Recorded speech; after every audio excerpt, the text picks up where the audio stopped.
Hello everyone, कैसे हैं आप लोग। स्वागत है आपका अपने YouTube channel the competition tube पर। आज हम इसमें डिस्कस करेंगे एज चैप्टर का टाइप 3। ठीक है, टाइप 3 में क्या होगा, मैंने जैसे लिखा है यहाँ पे एज प्लस एवरेज, आपको एज के क्वेश्चन में एवरेज दे देगा। ठीक है, तो हम बढ़ते हैं डायरेक्ट क्वेश्चन की तरफ। क्वेश्चन से आप बहुत जल्दी समझ पाएंगे और बहुत ही जल्दी आपको पकड़ में आएगा ये। ठीक है, तो मैं क्वेश्चन देखता हूँ। 3 लड़कों की एवरेज एज है 35 वर्ष। इनकी प्रेजेंट एज का अनुपात है 3:5:7। तो सबसे छोटे लड़के की एज बताइए। ठीक है, तो देखिए इसमें रेशो दे दिया है इसने 3:5:7 और जो एवरेज दिया है, एवरेज दे दिया है 35 वर्ष तीनों लड़कों की एज का। तो देखिए हमारा प्रेजेंट रेशो है 3:5:7। अगर हमें इनका प्रेजेंट टोटल मिल जाए तो हम आराम से इसको इसमें डिवाइड कर सकते हैं 1 by 1 कि इसका कितना एज होगा, इसका कितना एज होगा और इसका कितना एज होगा। तो ठीक है, हम टोटल निकालते हैं। टोटल कैसे निकालेंगे, जब हमको एवरेज दिया हुआ हो तो टोटल निकालते हैं ऐसे, average into number of persons, कितने बंदे हैं। एवरेज दिया हुआ है हमको 35, बंदे कितने हैं, मतलब कितने लोग हैं इसमें, 3 लोग हैं, इंटू 3 105। इनका टोटल हो गया एज का 105 साल। ठीक है, तो जैसा कि मैं पहले और दूसरे वीडियो में भी आपको बताते हुए आया हूं, अगर रेशो पे हमें ले जाना है क्वेश्चन को तो हमें एक रेशो की वैल्यू निकालनी होगी किसी भी तरीके से। और अगर हम एक रेशो की वैल्यू निकाल पाते हैं तो हमसे कुछ भी पूछ ले, इसमें बड़े लड़के की एज क्या है, छोटे लड़के की एज क्या है, बीच वाले लड़के की एज क्या है, हम कर सकते हैं आराम से। ठीक है, तो देखिए कैसे निकालेंगे वो एज, वो तो आपको अच्छे से आता होगा। 3, 5 और 7 105 के बराबर रख देंगे। क्यों रख देंगे, ये परसेंटेज है और ये प्रेजेंट रेशो है। प्रेजेंट रेशो का टोटल जो होगा परसेंटेज के बराबर रख देंगे।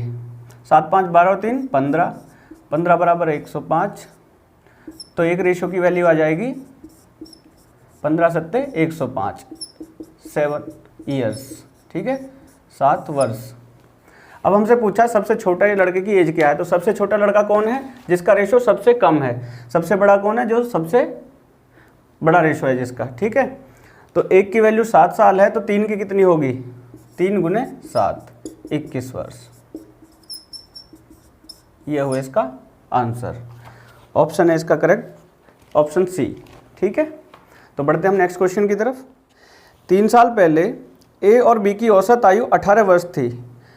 अब सी के साथ मिलने से इनकी औसत आयु 22 वर्ष हो जाती है। ठीक है, तो बताइए सी की एज कितनी है। ठीक है, तो बताइए सी की एज कितनी है। सी की एज पूछ लिया तो कोई बात नहीं, पहले थे 2 बंदे, 2 कैंडिडेट थे, अभी हो गए 3, ए बी और सी। तो अगर ए बी सी की प्रेजेंट एज हमें मिल जाए, अगर ए बी सी की हमें प्रेजेंट एज मिल जाए और ए और बी की मिल जाए तो हम इसमें से इसको लेस कर देंगे, तो जो बचेगा वो सी है। तो कोई बड़ी बात नहीं है, निकाल लेते हैं। ए और बी की औसत आयु 3 वर्ष पहले की थी 18 साल, 3 साल पहले की है ये। तो टोटल एज कितनी होगी 3 साल पहले, 36 साल। और आज की डेट क्या होगी, हमें निकालना है प्रेजेंट में। ठीक है, प्रेजेंट में ही पूछा है उसने, तो 3 और 3 इन दोनों का ऐड हो जाएगा क्योंकि ये 3 साल पहले की है। अगर 3 आज प्रेजेंट में आएंगे तो 6 साल हो जाएगी, 42 ईयर्स। 6 साल ऐड करने के बाद में आज की ए और बी की एज हो गई 42 ईयर्स। अभी हम ए बी और सी की और एज निकाल लेते हैं प्रेजेंट। तो क्या दे रखी है इसने, एवरेज एज 22। ठीक है, टोटल निकालेंगे जैसे मैंने बताया था। टोटल निकालने का average into number of persons, 22 × 66। ठीक है, 66 ईयर्स। तो अब इसने पूछा ए सी की एज क्या है। तो अगर ए बी सी की एज आ गई है, हमारी एज 66 और ए बी की ये एज है, तो इसमें से अगर लेस कर दें हम 42 तो हमें सी की एज मिल जाएगी 24 ईयर्स। काम खत्म। बिल्कुल सिंपल क्वेश्चन है। ए बी सी में से ए और बी निकाल दीजिएगा। बस इसमें एक था कि 3 साल पहले की एज दे रखी थी, उसे प्रेजेंट में लाने के लिए हमें 6 साल ऐड करना पड़ा, 3 इसका और 3 इसका। ये हमको ध्यान रखना है। ठीक है, इसका ऑप्शन हुआ ए 24 ईयर्स। बढ़ते हैं नेक्स्ट क्वेश्चन पे। एक परिवार के 5 सदस्यों की आयु 21 वर्ष है। मुखिया को सम्मिलित किए जाने पर औसत आयु में 9 वर्ष की वृद्धि हो जाती है तो मुखिया की आयु क्या है। ठीक है, इसमें पूछ लिया है जो नया बंदा आया है, नया कैंडिडेट आया है, इसमें मुखिया है, उसकी एज क्या है प्रेजेंट। ठीक है, तो देखिए देखते हैं, 5 सदस्यों की एज है आज की डेट में 21 ईयर्स, तो टोटल एज क्या हो जाएगी 105। ठीक है, 105 वर्ष पाँचों की है। और मुखिया को सम्मिलित करने पर मुखिया 5 में एक और सम्मिलित हो गया, 6 हो गए ये लोग। एवरेज एज में वृद्धि हो जाती है 9 वर्ष की, तो पहले 21 थी एज, अभी 9 की वृद्धि हो गई तो कितनी हो गई 30। और कितने कैंडिडेट हैं टोटल अब 6, 180 साल। ठीक है, तो अब 6 लोगों की एज टोटल आयु है 180 साल, 5 की कितनी हो गई है 105। तो अगर 180 में से 105 गए तो कितने बचे 75 वर्ष। तो जो 75 वर्ष एज आई है ये है मुखिया की एज। ठीक है, कैसे निकाला हमने, 5 लोग थे पहले, 105 साल हो गई उनकी टोटल एज। अभी 6 जब मुखिया आया है उसको शामिल करने के बाद में 9 वर्ष की वृद्धि हुई थी तो एवरेज एज हो गई थी 30 साल। 30 गुना 6 कर दिया तो टोटल एज आ गई 180। 180 में से 105 गए तो जो बची वो मुखिया की एज है। ठीक है, बढ़ते हैं नेक्स्ट क्वेश्चन की तरफ। 12 विद्यार्थियों की औसत आयु 20 वर्ष है। एक नए विद्यार्थी के प्रवेश लेने के बाद इनकी औसत आयु 1 वर्ष घट जाती है, तो नए विद्यार्थी की आयु क्या है। कोई बड़ी बात नहीं है, 12 विद्यार्थी हैं, जैसे ये क्वेश्चन किया था लास्ट बिल्कुल ऐसा ही है। 20 वर्ष है तो टोटल एज कितनी होगी इनकी 240 साल। ठीक है, एक नए विद्यार्थी के प्रवेश लेने पर 1 वर्ष घट जाती है, तो नए विद्यार्थी मतलब 12 और 1 13 हो गए। ठीक है, 1 वर्ष घट जाती है, पहले 20 थी अभी 19 हो जाएगी, गुना 13, क्योंकि टोटल निकालने के लिए हम नंबर ऑफ कैंडिडेट से गुना कर रहे हैं। तो 13 नंबर 117, 13 कम 13 और 11 24, तो 13 स्टूडेंट्स की एज है 247 और 12 की है 240। तो इसने पूछा जो 13वां कैंडिडेट आया है जिसके आने पे एवरेज एज 1 घटी थी, उसकी एज क्या है आज की डेट में। ठीक है, उसकी एज है 13 में से 12 घटा देंगे हम, -240, तो 7 ईयर्स। आपको 5-5, 7-7 सेकंड में आंसर मिल जाएंगे इनके। ठीक है, तो बढ़ते हैं हम नेक्स्ट क्वेश्चन की तरफ। एक प्रौढ़ शिक्षा केंद्र में विद्यार्थियों की औसत आयु 40 वर्ष है। कुछ विद्यार्थी हैं, नंबर ऑफ कैंडिडेट नहीं इसने डिफाइन किया यहाँ पे।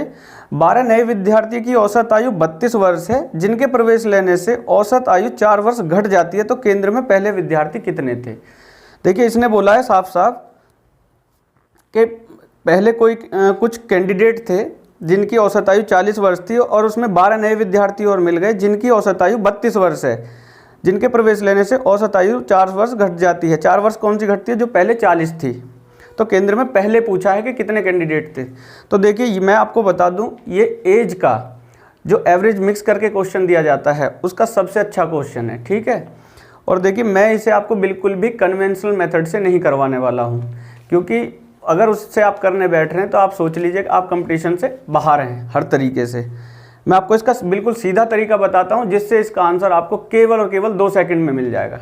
ठीक है, तो बढ़ते हैं।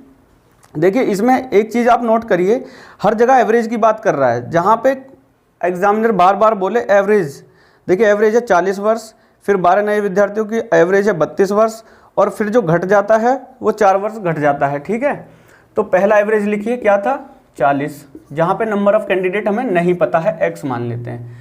दूसरा एवरेज है 32, जो नए विद्यार्थी हैं उनका नंबर ऑफ कैंडिडेट है 12। ठीक है, और जो तीसरा एवरेज जो ओवरऑल एवरेज हुआ है वो 4 वर्ष घट जाता है, मतलब पहले जो एवरेज था 40 था, इनके एंट्री करने के बाद में जो एवरेज घट गया 4 वर्ष घट गया, ये हो गया अपना 36 वर्ष। ठीक है, तो अब हमें करना क्या है, यहाँ पे हमें कुछ नहीं करना, बस केवल रेशो पे ही आना है जैसे हम हमेशा चलते गए हैं। इसमें से इसको लेस करिए, यहाँ पे आएगा 4। ठीक है, इसमें से इसको लेस करिए, यहाँ पे आएगा 4। ठीक है, इनका रेशो निकालिए 1:1।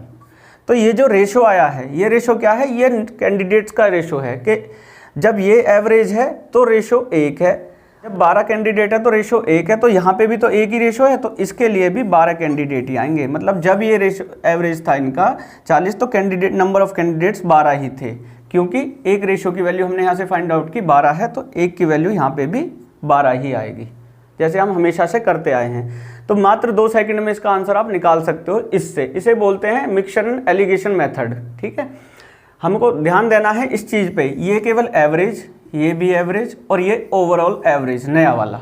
ठीक है, ये लिखना है, इसी से फाइंड आउट करना। जो रेशो आएगा वो नंबर ऑफ कैंडिडेट्स का रेशो आएगा। इस रेशो से हम देखेंगे जैसे कि एक की वैल्यू यहाँ पे 12 कैंडिडेट की है, तो यहाँ पे भी तो एक ही रेशो है, तो 12 हो जाएगा। अगर यहाँ पे सपोज दैट 2 आ जाता, ठीक है, तो इसका आंसर हो जाता 24।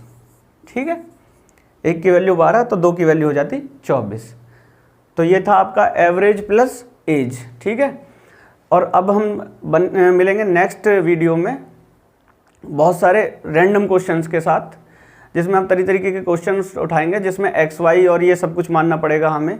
रेशो भी कई जगह अप्लाई नहीं होगा उसमें। ठीक है।